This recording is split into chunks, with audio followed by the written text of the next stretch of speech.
का बड़ा सुंदर प्रवचन था और कई प्रवचन बहुत सारे लोगों ने छोड़ दिया। मेरी भावना है प्रवचन सुन लेना। दादी माँ लोगों को तो सुनकर का प्रवचन उनके लिए दिया और वही सब चली गई यहाँ से। अगर मोबाइल का त्याग भी हो तो ये हमने भूमिका रख दी है कि अब इसके नियम में एक विशेष बात जो पूज्य गुरुदेव बोलते थे कि जिन लोगों ने पीछे ले लिए उनको डबल से अप्लाई नहीं करना चाहिए। अरे इतने सारे लोग हैं, सबका भला होना चाहिए। तो जिन लोगों ने पीछे ले लिए उनको पात्रता नहीं होनी चाहिए। मैं नहीं देता हूँ, आप झूठ बोल दोगे तो बात की बात है, लेकिन गलत है कि आपने पीछे एक बार ले लिए, आप अब पीछे हट जाइए। एक व्यक्ति 4-4 पीछे ले लेता है। इटारसी में मैंने सुना, मैंने कहा क्या कर रहे हो भैया ये? अरे इतने सारे लोग हैं, सबको संयमी बनने का मौका दो। उस पीछे के माध्यम से सब लोग धर्म ध्यान से जुड़ जाते हैं। बहुत सारे लोग हैं जिनका जीवन बदल गया पीछे लेने और देने में।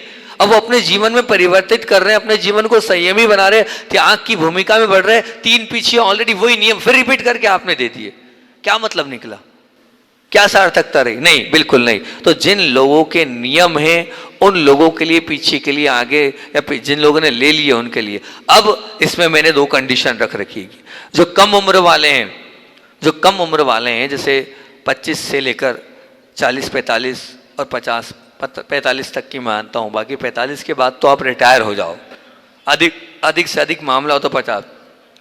उन लोगों के लिए कमिटमेंट प्रतिमा का नहीं है। 50 तक वालों के लिए प्रतिमा का कमिटमेंट नहीं है, फिर उसमें ये जो नियम में पल जाएंगे। लेकिन 50 से ऊपर वालों के लिए प्रतिमा लेना अनिवार्य। 50 से ऊपर वालों के लिए प्रतिमा लेना अनिवार्य, तब वो फॉर्म भरेंगे। ऊपर उसमें यही रहेगा। ये मैंने इस फॉर्म में इस नियम को लिखना भूल गया हूँ, ये फॉर्म पहुंच जाएगा। 50 कोई बार कहाँ बताऊँ 50 से ऊपर वाले। अब क्या करोगे आप? अब नहीं लोगे तो कब लोगे? 8-10 साल 15 साल आपके बचे हैं, ब्याज वाले जीवन जी रहे हो, उसमें आपको पंचम गुण स्थान से जुड़ना होगा, तभी आपको पीछे की पात्रता मिलेगी। और मैं मानता हूं कि मेरी इस नियम के कारण लगभग इस पीछे से 15 या 16 लोगों को मैं अभी तक ज़्यादा हो गया होगा मेरे ख्याल से। संघ में था तब भी यही था मामला। 15 से 16 तो अभी के हो गए, और इसके पहले जब संघ में था तब भी बहुत सारे लोगों को इस 2 प्रतिमा से जोड़कर मैंने पंचम गुण स्थान दिला दिया। लेना है पीछे आप 2 प्रतिमा लो, नियम ले लो। और जो कम उम्र वाले उनके लिए पूरे सहज नियम रहेंगे। इसलिए जो 50 से ऊपर वाले हैं, पहला ही नियम उनका 2 प्रतिमा हो गया तो बाकी सब नियम तो अपने आप हो गए। अब बचा ही कुछ नहीं, उसमें मामला ही पूरा निपट गया। 2 प्रतिमा हो गई तो बाकी बचा ही क्या है। अब जो 50 से नीचे वाले हैं वो सुन लें कि किस प्रकार से हमें इन नियमों को पालन करना है। अच्छा, ये जितने नियम है इसमें सामने वाले की कंडीशन देखकर बड़ी सरल सहज, आप तो जानते हो अपन कितने सरल सहज हैं, समझौते वाले हैं अपन तो, लचीले महाराज है। तो उसमें भी सामने वाले की कंडीशन देख लेते हैं हम, कहाँ कितना कैसा किस प्रकार से बांधना है। ये मैंने मेरी भूमिका रख दी। उसके बाद सामने वाले की भूमिका को भी देखता हूँ मैंने कहा ना, हमारे गुरुदेव 1-2 प्रतिमा वाले से बोलते हैं, ए भैया अष्टमी चतुर्दशी को पानी नहीं पीना, एक आसन है, एक आसन। और एक दूसरे से बोलते हैं तुम्हें पानी पीना है अष्टमी चतुर्दशी को। तो गुरुदेव भूमिका देखते हैं। उसके बाद वही 2 प्रतिमाएं, एक को पानी पिलवा रहे हैं अष्टमी चतुर्दशी शाम को, और एक को कह रहे बिल्कुल नहीं पी सकते, तुम्हें प्रतिमा नहीं है, दोष लगा रहे हो तुम। तो वो परिस्थिति श्रावक के ऊपर डिपेंड रहती है। इसलिए ये नियम है, इन नियमों में मैं अपने हिसाब से फेर बदल करूंगा, लेकिन वो परिस्थिति देख कर करूंगा, सामने वाले की कंडीशन देख के करूंगा। ऐसे यहाँ पर मैं नियम नहीं करूंगा। तो ये पुरानी पीछी लेना और देना दोनों की आपको बता दी कि 2 प्रतिमा वाले 50 से ऊपर और नीचे वाले इन नियमों को पाल सकते हैं। अब उसमें पुरानी जिसने ले ली है उसको तो मिलेगा नहीं, जिसने दे ली है वो ले सकता है, दोबारा दे तो सकता नहीं है। इसको आपको ध्यान रखना। सबसे पहला नियम इसमें ये रहेगा, क्या रहेगा? सबसे पहला नियम कि जो पीछी लेने की पात्रता रखता है उसे सम्यक दृष्टि तो होना ही है। देव शास्त्र गुरु के अलावा मैं कहीं भी अपना माथा, पहला नियम यही है। कुछ भी हो जाए, चाहे जो हो जाए, मुझे देव शास्त्र गुरु पर श्रद्धा है और मैं मेरा माथा देव शास्त्र गुरु के चरणों में ही जाकर टिकाऊंगा। उसके अलावा हम बेटे ना, चिंता क्यों कर रहे हो? आओ तो सही, अपने गुरुओं पर विश्वास तो करो, सब होगा। आप यहाँ वहां मत भटको। और ध्यान रखना, ऐसा थोड़ी कि कहीं गए आपने माथा टेका और आपका काम हो ही जाएगा वहां से। अरे 100 में से 5-10 का हुआ होगा, अपने पाप पुण्य से हुआ होगा और आपने वहां डाल दिया। नहीं, आपको ये पहला कमिटमेंट है, चाहे जो हो जाए मैं देव शास्त्र गुरु के अलावा कहीं भी माथा नहीं टिकाऊंगा।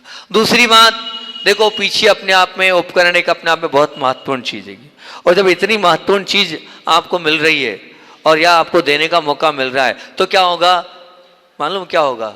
पूरा समाज क्या बोलेगा, ये महाराज जी से जुड़े हैं। अब आपकी पहचान किससे होगी? आपकी सील लग गई महाराज जी के नाम की।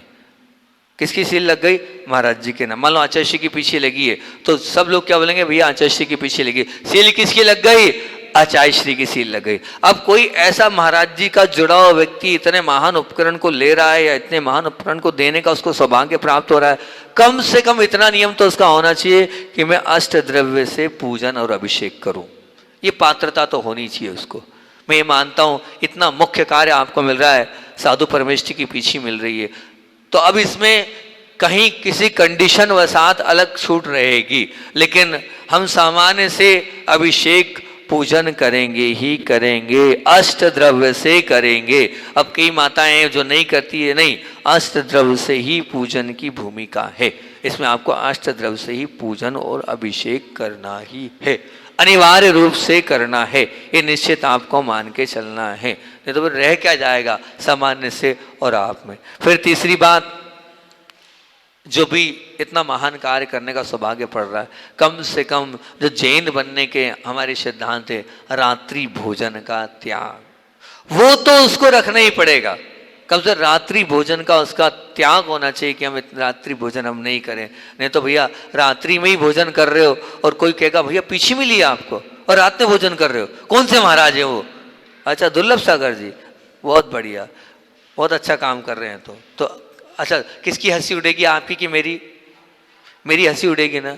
तो कम से कम इतना तो कर लें अपन, इतना महान कार्य पीछे का कर रहे हैं तो रात्रि भोजन का त्याग और यथा योग्य जल का भी त्याग। यथा योग्य, इसमें भी नहीं बांध रहा हूँ, नए बच्चे हैं नहीं कर पा रहे हैं तो यथो योग्य जल का भी आप त्याग कर सकते हैं। 11 के बाद, 10 के बाद, 9 के बाद, 12 के बाद, जितना हो सकता है आप अपनी कंडीशन के हिसाब से रात्रि में जल का भी एक कुछ ना कुछ परिणाम करना पड़ेगा, लेकिन रात्रि भोजन की छूट तो नहीं रहेगी, ध्यान रखना।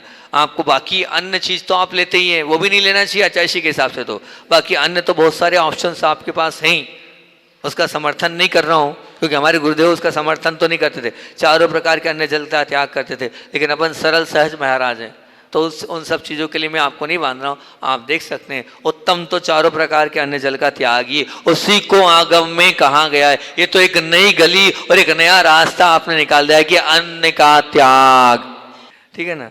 अब आगे क्या है, अब अगला बोल रहे हैं कि पानी छान कर ही पीना है। पानी कैसे पीना है महाराज जी? छान कर कैसे पिए हम? देखो कायदा तो ये होता है कि हमें कुएं का जल ही पीना है। अब नहीं हो पा रहा है, देखो वही है, बिल छलनी डलना चाहिए। सबसे अच्छा तरीका तो अभी आपके यहाँ मैं डेमो दे रहा हूँ, यहाँ ऊपर 6 छतरियाँ लगा रहे हैं, वो 6 छतरियाँ रहेगी, उस 6 छतरियों में पानी आएगा और सीधे नीचे होगा, मतलब ना बंदर का, ना कबूतर का, ना किसी का, ना कुछ का, और फिर 3 महीने बाद उसको ढक देना आप, और वो आपने टंकी इकट्ठी करी, साल भर पानी पी सकते हो आप। वो सुंदर सी संयोजना यहाँ पर तैयार कर रहा हूँ, कल उसकी पूरी संयोजना बन गई, जाने के पहले यहाँ उस 6 को बना के चला जाऊंगा मैं, तो उसको आप देख लेना, आपने अपने घर में कर सकते हैं। और नहीं हो रहा है तो क्या करें आप, कम से कम जो पानी है नल वाला, तो मैं नहीं चाह रहा हूँ लो, जेट पंप वाला ले भी रहे हो तो जेट पंप वाला जो पानी लो, उस पानी को कम से कम 48 मिनट की मर्यादा होती वैसा कर लो। नहीं हो पा रहा है तो गर्म कर लो, वो गर्म करके 24 घंटे की मर्यादा कर लो। नहीं हो पा रहा है तो लौंग डाल लो आप, लेकिन मर्यादित छना पानी पियो, अनछना पानी मत पियो भैया। समझो सबसे उत्तम तो वही है कि आप या तो कुएं का लो या आप बरसात का लो। नहीं ले पा रहे हो तो जो पानी ले रहे हो नल का तो मत लो, कम से कम नल तो बहुत ही है।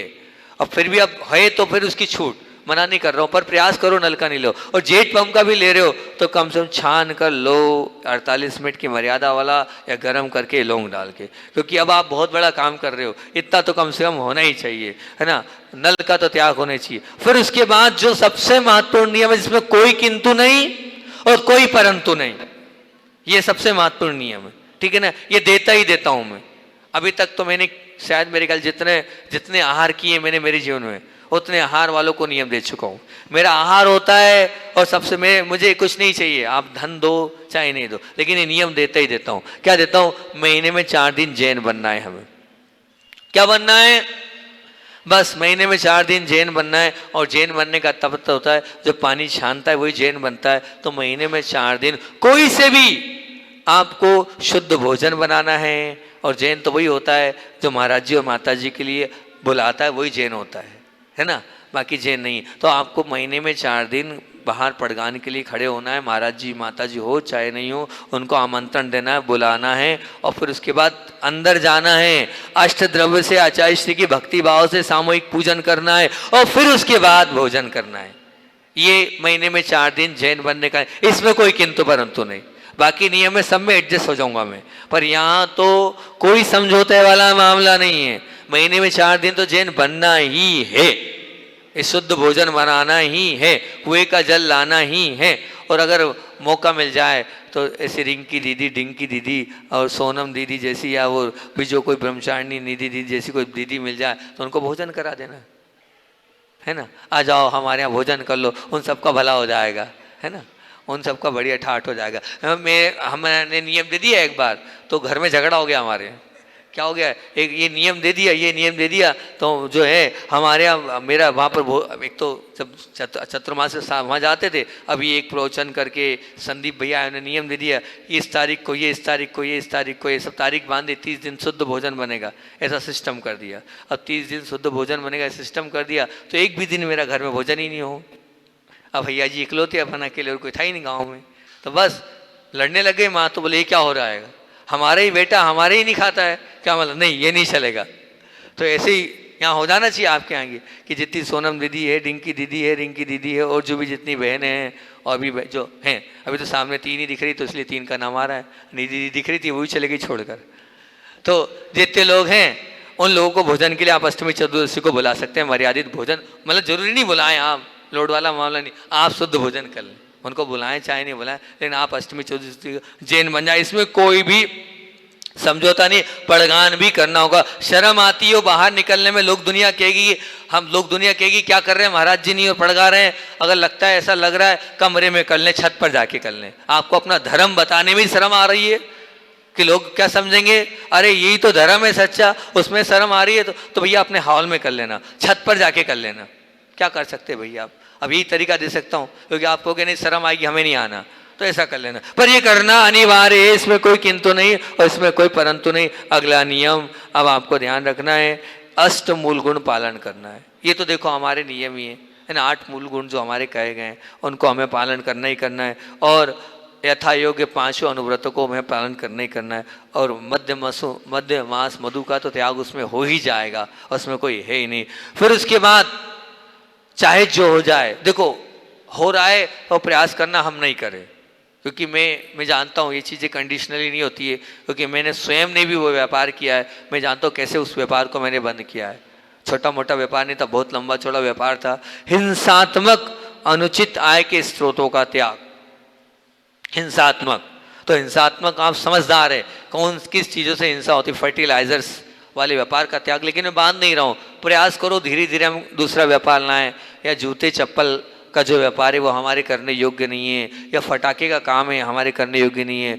जितने मतलब मैं बता रहा हूँ, मेरे गृहस्थ 8 लाइसेंस थे। कितने लाइसेंस? 8 लाइसेंस थे।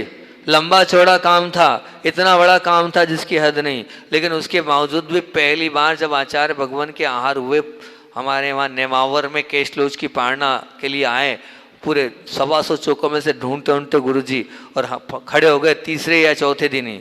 मैंने कहा गजब, चौथे दिन आ गए, बड़ा पुण्य का उदय था। और आने के बाद इतना बड़ा लंबा चौड़ा व्यापार था।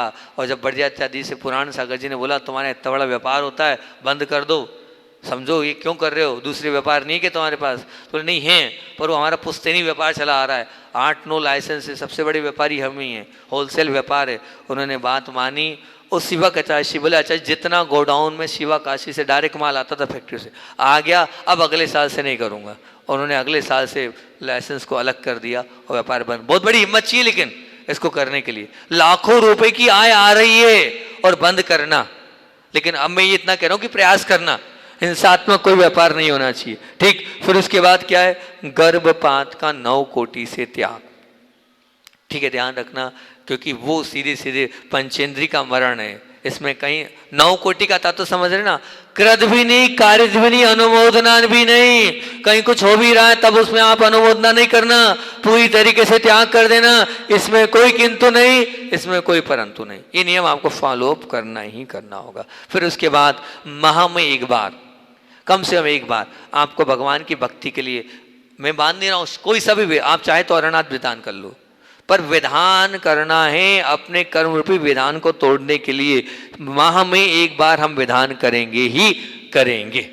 ठीक, इसको आपको यहाँ पर स्वीकार करते हुए मानना ही मानना है। हो जाए तो अति उत्कृष्ट हो जाएगा। और साथ साथ में इसमें लिखा नहीं है कागज में, लेकिन ऐसी मेरी भावना रहती है कि कम से कम जितने मोक्ष कल्याणक आते हैं उस मोक्ष कल्याणक में दोनों पति पत्नी जोड़े से आकर उस मोक्ष कल्याणक का एक लाडू चढ़ाएं, और वो पत्नी स्वयं अपने हाथ से स्वयं वो लड्डू बनाए, और वो उन 24 भगवान के जो साल भर में आते हैं 24 लाडू वो चढ़ाए। ये भी मतलब जरूरी नहीं है, लेकिन हो जाए तो कर लें तो बहुत अच्छी बात हैगी। और फिर उसके बाद माह में एक बार, माह में एक बार अतिशय क्षेत्र के दर्शन करना है आपको।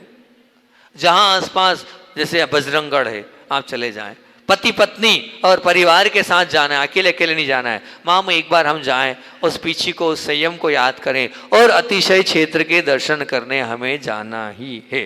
फिर उसके बाद कम से कम क्या करना है, माह में 2 माह में, कितने माह में, 2 माह में एक बार सुपात्र को आहार दान देना है।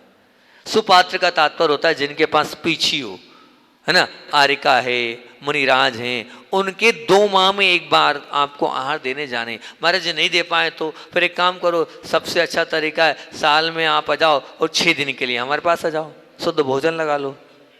यही कर सकता हूँ, एंट्री करो आखिरी तक और साल में 6 दिन के लिए हमारे पास आ जाओ, तो आपका मामला हो जाएगा। 6 बार आहार दे लेना। ठीक, अब एक ने हमसे बोला, बोले महाराज जी हमने क्या किया ना, नियम तो था। बोले क्या, आपने कहा 6 बार आहार देना है, हमने 6 माता जी को एक दिन में आहार दे लिया। बहुत बढ़िया यार, चल मैंने कहा कुछ तो पाला, कुछ से कुछ तो सही। एक ही दिन में 6 माता जी को आहार दे गए। बोले 6 बार देना था, 6 लोगों को दे दिया, मामला खत्म। ठीक है, जैसा भी हो, लेकिन 2 माह में एक बार आपको आहार दान देना है। फिर उसके बाद ये नियम जो मैं बोल रहा हूँ ये भी बहुत जरूरी नियम है, इसमें भी कोई किंतु परंतु नहीं। साल में एक बार आचार्य भगवंत के दर्शन करने जाना ही है।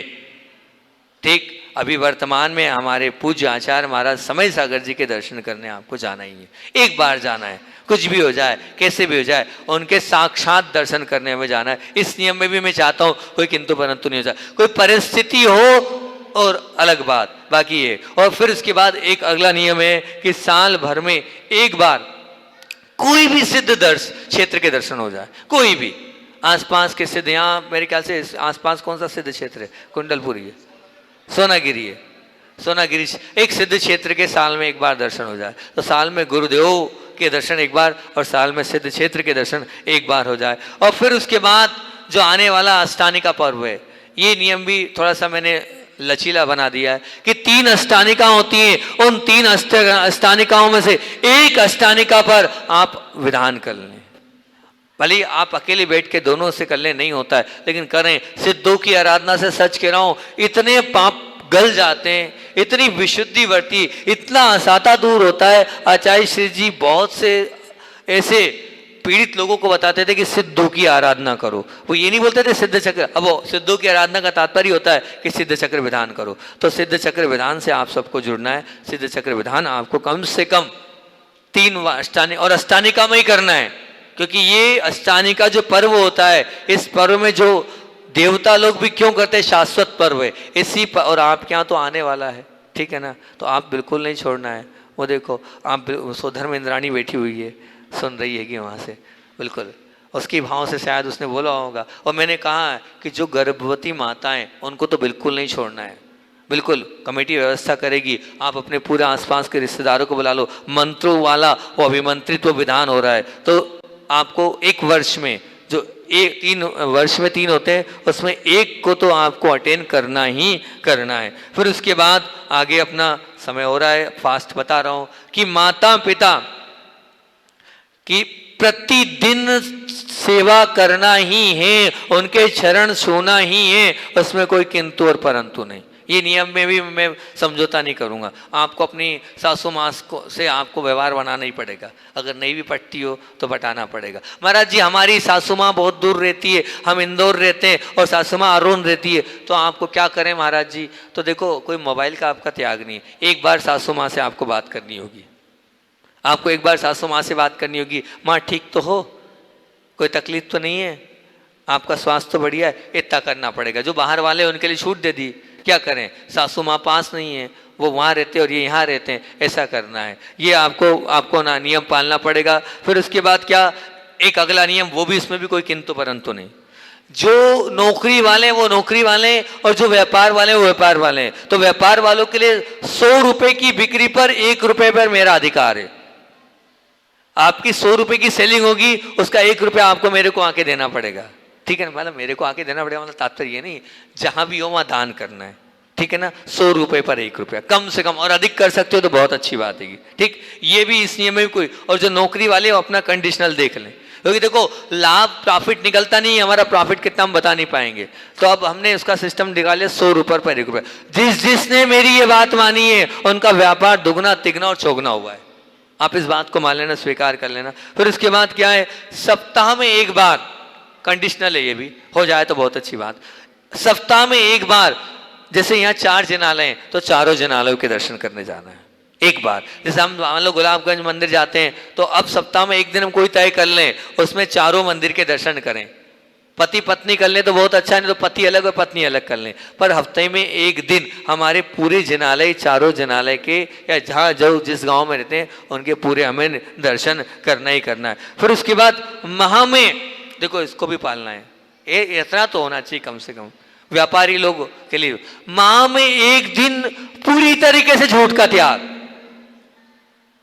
अरे महाव्रत 1 दिन के लिए लेना है हमें, 1 दिन के लिए झूठ महाव्रत को आपको लेना है ना? मतलब क्या, झूठ महाव्रत को तात्पर्य समझ लेना, यानी झूठ का त्याग तो हम महाव्रती हो जाएंगे।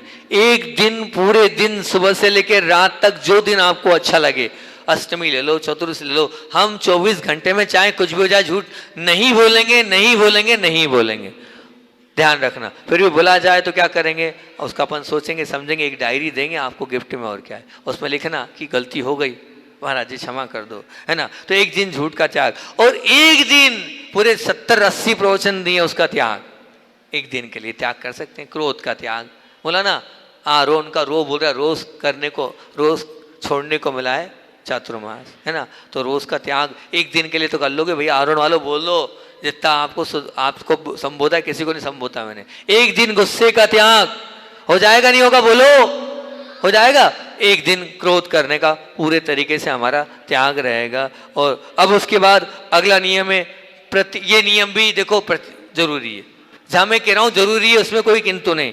प्रतिदिन सोते समय, जब आप तो सोते समय अपनी दिनचर्या का अवलोकन करना है, मैंने क्या क्या गलती करी है, उन गलतियों को ऑब्जर्व करना है कि हाँ मेरे माध्यम से ये गलतियां हो गई है, इन गलतियों को मैंने किया है।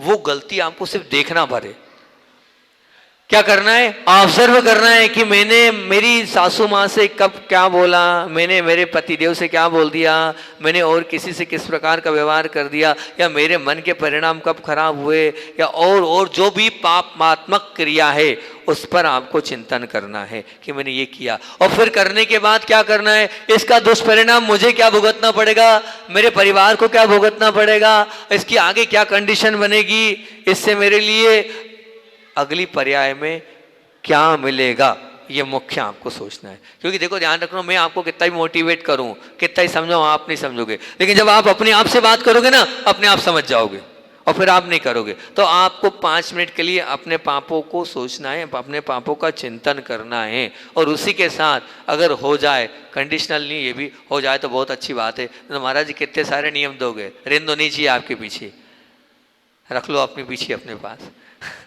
आप तो हमें महाराज जी माता जी बना रहे हो। तो अगर हो जाए तो देखो ऐसी बात है कि हमारे गुरुदेव कहते थे कि कम से कम श्रावकों को आलोचना पाठ जरूर पढ़ना चाहिए। आलोचना पाठ पंडित लिखित है।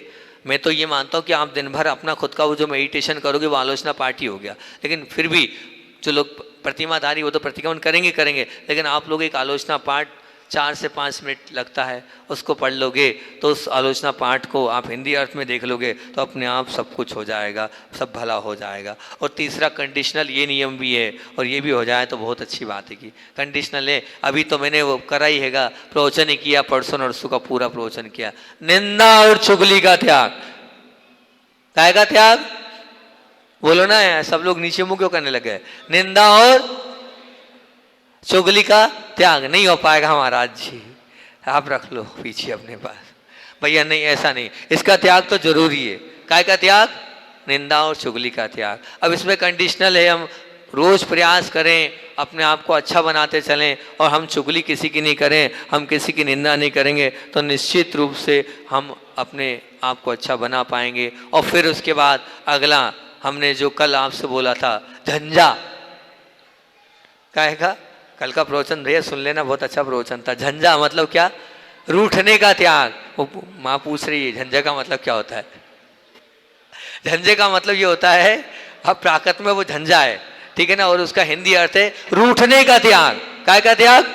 रूठने का त्याग। अब अंतिम बात और बहुत जरूरी बात, अगर मान लीजिए झंझा हो गया और हमने किसी के मन को अगर मान लो ठेस पहुंचा दी है और हमारे कारण कुछ हो गया है, अब गलती तो हो गई है, तो अंत में हमने इतना ही सही बोला है, अगर मेरे माध्यम से एक इंद्रिय से लेकर पंच इंद्रिय किसी भी जीव को बाधा पहुंची है और वो मान लो मन से व्यतीत हुआ है, काय से उसको पीड़ा पहुंची है, तो 9 बार आपको जो मंत्र प्रिय है उसका कायसर कर लेना।